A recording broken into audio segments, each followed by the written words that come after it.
India's best learning app. Hello, welcome in our next class of the respiration.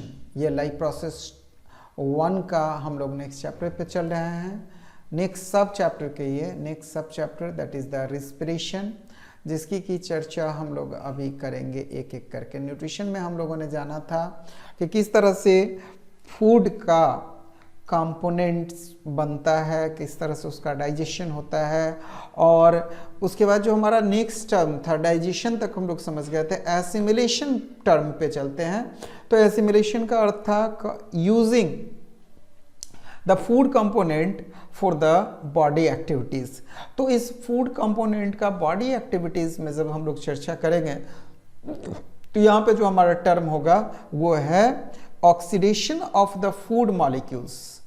Oxidation of food molecules, oxidation of food molecules for what? To obtain energy. To obtain energy. Energy प्राप्त करने के लिए food का इस्तेमाल करना ही हमारा oxidation कहलाएगा. और इस ऑक्सीडेशन में क्या हो रहा है कि involves to break down of food to release energy is called respiration.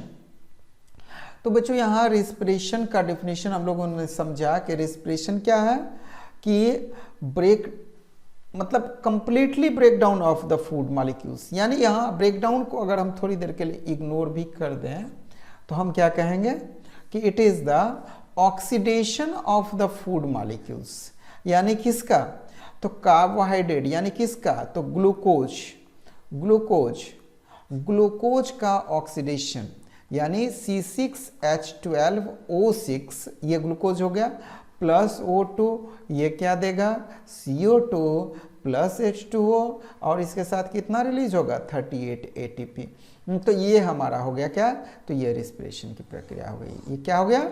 Respiration की प्रक्रिया हो गई. तो बच्चों यहाँ पे हम लोगों ने देखा कि किस तरह से हमारे बॉडी में रिस्पिरेशन की प्रोसेस होती है. अब इस रिस्पिरेशन के द्वारा जो एनर्जी का निर्माण होता है उसी एनर्जी का इस्तेमाल हम लोग वेरियस एक्टिविटीज़ में करते हैं. आप चल रहे हो, घूम रहे हो, फिर रहे हो, खेल रहे हो, पढ़ रहे हो, लिख रहे हो, साथ में बैठे बच्चे को तंग कर रहे हो.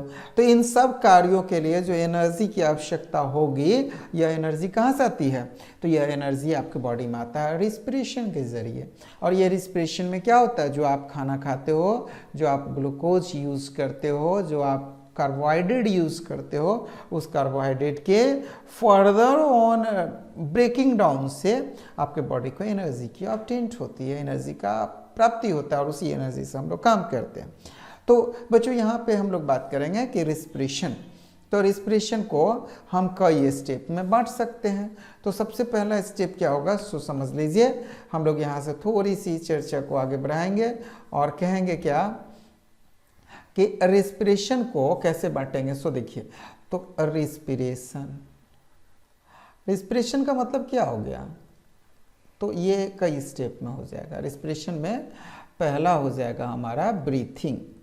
पहला क्या होगा? ब्रीथिंग. अब इस ब्रीथिंग में हम लोग क्या करते हैं? ब्रीथिंग को दो भागों में बांट देंगे. पहला हो जाएगा हमारा इनहेलेशन. इनहेलेशन का अर्थ हुआ taking oxygen inside the body, यानी कि taking air inside the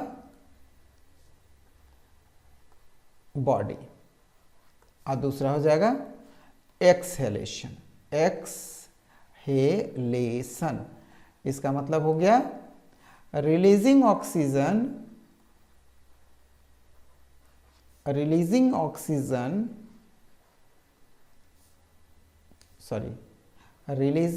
air outside the body. यानी शरीर से एयर को बाहर निकालने के प्रोसेस को एक्सहेलेशन कहें. तो रिस्पिरेशन का पहला यूनिट हो गया हमारा ब्रीथिंग. दूसरा यूनिट हो जाएगा हमारा internal respiration. Internal respiration.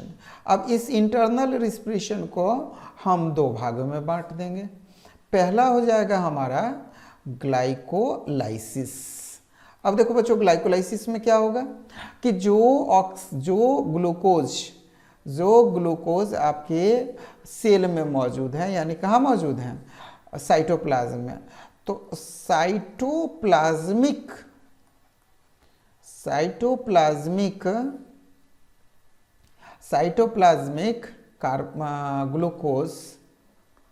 Glucose converts into what? Converts into pyruvic acid. Converts into pyruvic acid. इस प्रोसेस को क्या कहते हैं? इस प्रोसेस को कहते हैं ग्लाइकोलाइसिस। अब दूसरा क्या है? Krebs cycle. अब देखिए ये क्रेब्स साइकिल में क्या होगा कि pyruvic acid converts into what? Converts into CO2 plus H2O plus 38 ATP energy in mitochondria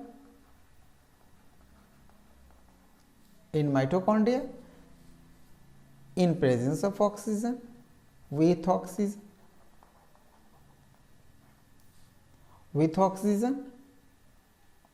in mitochondria with oxygen is called Krebs cycle। और इसमें 38 ATP की एनर्जी की निर्माण होगी। तो हम रिस्पिरेशन को कितने भागों में बांटे? एक बार फिर से इस बात को समझना जरूरी है, बहुत इंपॉर्टेंट है इस बात को समझना। तो हम लोग रिस्पिरेशन को दो भागों में बांटे। पहला हो गया रिस्पिरेशन का दो भाग हो गया। पहला क्या हो गया? तो पहला हो गया ब्रीथिंग, दूसरा हो गया इंटरनल रिस्पिरेशन। अब देखिए ब्रीथिंग को हम दो भागों में बांटे। Inhalation, exhalation. अब इंटरनल रिस्पिरेशन को भी दो भागों में बांट देंगे। पहला हो जाएगा हमारा ग्लाइकोलाइसिस, ये कहां हो रहा है? तो ये हो रहा है साइटोप्लाज्म में। और दूसरा हो जाएगा हमारा क्या? Krebs cycle. ये कहां हो रहा है? तो ये हो रहा है हमारा माइटोकॉन्ड्रिया में। ठीक है, तो इसको याद रखिएगा आप, कोई दिक्कत नहीं है यहां तक में। तो रिस्पिरेशन के प्रोसेसेस को हम लोग जान गए। अब जो एक्सहेलेशन या इनहेलेशन की बातें हम लोगों ने किया कि एक्सहेलेशन होता है और इनहेलेशन होता है, तो इनके पैसेज क्या होंगे, कैसे ये हमारे बॉडी में काम करेंगे? तो देखिए यहाँ से हम लोग देखेंगे रिस्पिरेशन इन ह्यूमन बींग्स में। तो सबसे पहले यहाँ से हम लोग बात करेंगे ब्रीथिंग। और ब्रीथिंग में क्या बात करेंगे? पहला इनहेलेशन।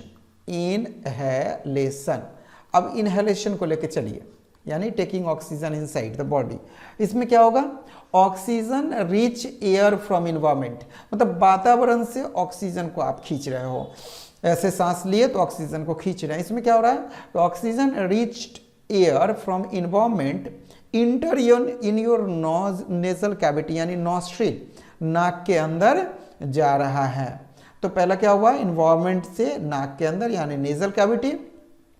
नेजल कैविटी से हमारे फेरिंग्स, यानी गले के रीजन में, गले के रीजन से हमारे ट्रेकिया में, और ट्रेकिया से हमारे ब्रोंकी में, ब्रोंकी से फिर ब्रोंकियोल्स में।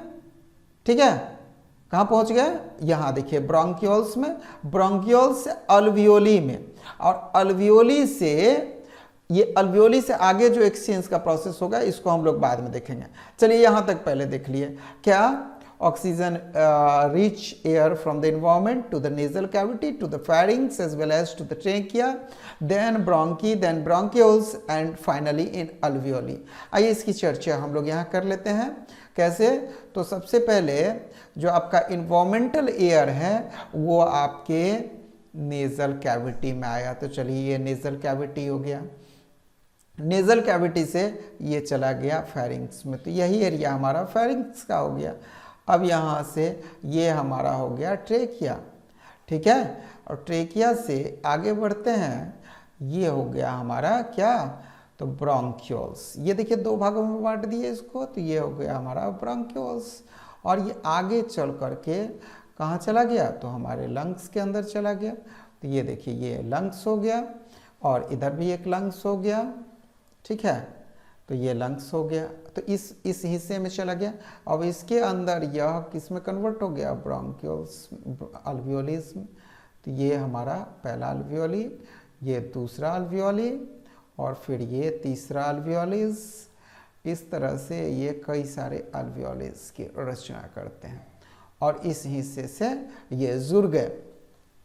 तो यहाँ से हमारा ये हो गया नेजल, ये फेरिंग्स, ये ब्रोंकी, ये ब्रोंक्यूल्स, ये अल्वियोलिस। तो एयर का ये डायरेक्शन है, एयर का क्या है, ये डायरेक्शन है। तो इस प्रोसेस को हमने कहा इंस्पिरेशन, यानी taking oxygen inside the body. तो यहाँ ऑक्सीजन नहीं कह के हमने एयर कहा। तो taking air inside the body is the process of inhalation. और यहाँ से अब देखिए कि अल्वियोली से फिर ब्रोंक्यूल्स, ब्रोंक्यूल्स से ब्रोंकी, ब्रोंकी से ट्रेकिया, ट्रेकिया से फेरिंग्स, फेरिंग्स से नेजल कैविटी, और फिर आउटसाइड द बॉडी ये हो गया आपका क्या, तो एक्सपायरेशन का उल्टा क्या हो जाएगा, बोलिए, उसका उल्टा हो जाएगा हमारा क्या, इंस्पायरेशन का उल्टा एक्सपायरेशन। तो यहाँ से इस हिस्से से ये पूरा का पूरा हमारा क्या हो गया, एक्सपायरेशन हो गया, यानी कि शरीर से बाहर निकलना। तो इस तरह से हमारे बॉडी में रिस्पिरेशन की प्रक्रिया होती है। तो हमने बताया यहाँ से कि हमारे किस तरह से लंग काम करते हैं। अब देखो बच्चों, यहाँ पे लंग्स की बात करेंगे तो लंग्स में ये जो हमारा लंग्स है ये आपका डबल मेम्ब्रेन है। इसके ऊपर से एक कवर लगी हुई है जिसको हम लोग क्या कहते हैं, प्लूरल मेम्ब्रेन कहते हैं। इसको क्या कहते हैं, प्लूरल मेम्ब्रेन। ये है हमारा प्लूरल मेम्ब्रेन, और इसके अंदर जो फ्लूइड भरा हुआ है उसको हम लोग कहते हैं प्लूरल फ्लूइड। इसको क्या कहेंगे, प्लूरल फ्लूइड। तो इसमें प्लूरल फ्लूइड भरा हुआ है और इसका प्लूरल मेम्ब्रेन हो गया। तो ये आपके लंग्स की सुरक्षा करता है एक्सटर्नल इन्वायरमेंट से। तो यहाँ पे हम लोगों ने रिस्पिरेशन इन ह्यूमन बीइंग्स देखा। तो बच्चों अब यहाँ से सवाल उठता है कि रिस्पिरेशन के आधार पे ऑर्गेनिज्म को हम लोग कैसे बांटेंगे। तो सबसे पहले देखिए कि जो रिस्पिरेशन के आधार पे हम ऑर्गेनिजम्स को कैसे बांटते हैं।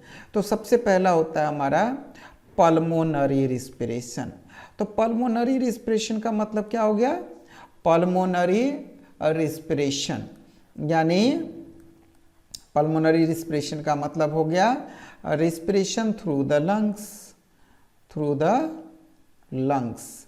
जब हम लोग सांस लेते हैं लंग्स के जरिए तो इसको क्या कहेंगे, पल्मोनरी रिस्पिरेशन। दूसरा हो जाएगा कुटेनियस रिस्पिरेशन, कुटेनियस रिस्पिरेशन, यानी जब हम लोग रिस्पिरेशन करें थ्रू द स्किन। तो भाई हम लोग तो स्किन से रिस्पिरेशन नहीं करते हैं, लेकिन आपको पता होगा कि अर्थवर्म नाम सुने हैं, earthworm respiration through the skin, तो वो हो गया आपका कुटेनियस रिस्पिरेशन। फ्रॉग में भी आपका रिस्पिरेशन कुटेनियस रिस्पिरेशन हो सकता है। तीसरा केस हम लोग देखेंगे respiration through the gill slits, gills. तो फिश में आप देखिए, फिशेज में क्या होता है, गिल स्लिट से वो रिस्पिरेशन करते हैं। इस तरह से एस्पायरिकल्स, तो एस्पायरिकल्स से रिस्पिरेशन किस में होगा, तो आप देखिए कॉकरोच में होगा, यानी आर्थ्रोपोडन में हम कह सकते हैं, आर्थ्रोपोडन में। तो आपका एस्पायरेकल से रिस्पिरेशन होता है। तो ये हमारे कुछ मोड्स ऑफ द रिस्पिरेशन थे, जिसके आधार पे हम लोग कह सकते हैं कुछ स्पेशल ऑर्गन्स भी होते हैं जो रिस्पिरेशन में मदद करते हैं। जैसे कि आपका एप्स में आपने देखा होगा, एप्स बोले तो बर्ड्स में आपने देखा होगा, बर्ड्स में एयर सैक होता है। ये क्या है? Special modification of the organs है फॉर स्टोरिंग एयर, कि वो हाई एल्टीट्यूड पे जब उड़ता रहे तो वहाँ पे इसको ये मदद कर सके। तो ये अलग अलग ऑर्गन्स हैं जिसके द्वारा रिस्पिरेशन होता है। अब जो एक नई टर्म है हमारे पास कि प्लांट में रिस्पिरेशन कैसे होता है। तो बच्चों, प्लांट में रिस्पिरेशन जाने के लिए हम लोगों को प्लांट के अलग अलग ऑर्गन्स को स्टडी करना होगा। तो आप यहाँ पे देखेंगे, एक प्लांट की बात करें तो एक प्लांट में क्या होता है? सबसे पहले उसका रूट होता है। प्लांट का क्या होता है? रूट होता है। रूट के बाद क्या होगा? प्लांट का स्टेम होगा। प्लांट का स्टेम होगा। अब इस स्टेम के बाद क्या होगा? इस स्टेम के ऊपर पत्ते लगे हुए होंगे। इस स्टेम के ऊपर क्या है? इसमें पत्ते लगे हुए हैं। चलिए तो देखते हैं। ये पत्ते के अंदर आपका एक स्ट्रक्चर होता है जिसका नाम है स्टोमाटा। स्टोमाटा। तो पत्तों में, लीफ में, रिस्पिरेशन इन लीफ किसके द्वारा होता है? Through the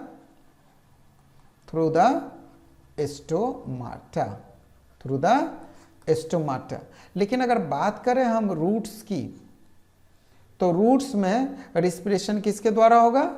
through the lenticels.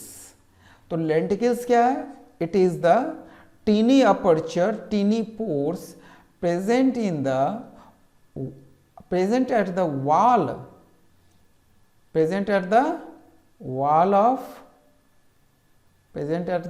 of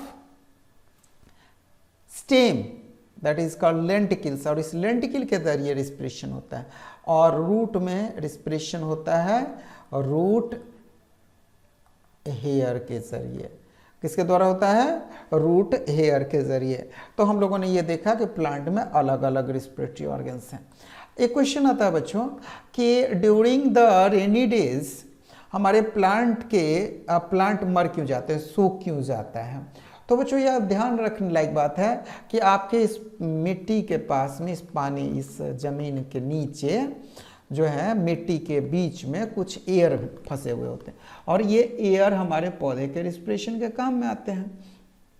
कई बार पानी भरने के कारण यहाँ पर जब पानी भर जाएगा तो इस दरमियान ये सारे एयर एस्केप्ड कर जाते हैं, यहाँ कोई भी एयर मौजूद नहीं है, जिसके कारण ये पौधे रिस्पिरेशन नहीं कर पाते हैं। और जब ये रिस्पिरेशन नहीं कर पाते हैं तो पौधे का रूट्स मर जाता है, और रूट के मरने से पूरे प्लांट का डेथ हो जाता है।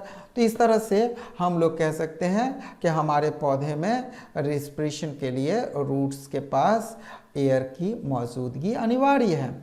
अगर एयर की मौजूदगी नहीं होगी तो हमारे पौधे का जो रिस्पिरेशन का प्रोसेस है वो ठीक से नहीं हो पाएगा, और जब रिस्पिरेशन की प्रोसेस ठीक से नहीं होगी तो इस दरमियान हमारे पौधे की डेथ हो जाएगी। तो अब इसी बात को लेकर के हम लोग क्या करते हैं कि अपने खेतों की निराई गुराई करना आवश्यक मानते हैं। क्यों? ताकि पौधे को अच्छे से एयरेशन मिल सके। आप गमले में देखते होंगे कि नीचे एक छोटा सा पॉइंट बनाया हुआ रहता है, एक ओपनिंग बनाई रहती है, जहाँ से आप एक्सेस वाटर डालोगे तो वो बाहर निकल जाएगा। ये ओपनिंग का काम होता है, ताकि ये ओपनिंग होता है ताकि एक्सेस वाटर निकल सके और पौधों के डेथ होने से उसको रोका जा सके। तो बच्चों, ये रिस्पिरेशन के बारे में हम लोगों ने इतनी सारी बातें आज करी। अब इससे रिलेटेड बहुत सारे क्वेश्चंस आपको पर दिखना होगा, खास करके इसके जो फिगर आपने देखा होगा रिस्पिरेशन से रिलेटेड, जो फिगर हमने स्केच भी किया, उस फिगर को हम लोग बार बार लेबलिंग करके उसका स्टडी कर लेंगे। Passage of the inhalation exhalation को स्टडी कर लेंगे, मोड ऑफ द रिस्पिरेशन को स्टडी कर लेंगे। इससे रिलेटेड बहुत सारे MCQs, multiple choice questions, short notes और लॉन्ग टाइप क्वेश्चंस पूछे जा सकते हैं आपके एग्जाम में। और कई बार एक क्वेश्चन आता है कि sketch a labelled, neat and clean and लेवल diagram of the human respiratory system. तो वहाँ पे आप इस तरह के फिगर्स के द्वारा प्रैक्टिस कर सकते हैं। और इस क्लास में हम लोगों के लिए इतना ही। अगले क्लास में हम लोग पढ़ेंगे transport in human beings. India's best learning app.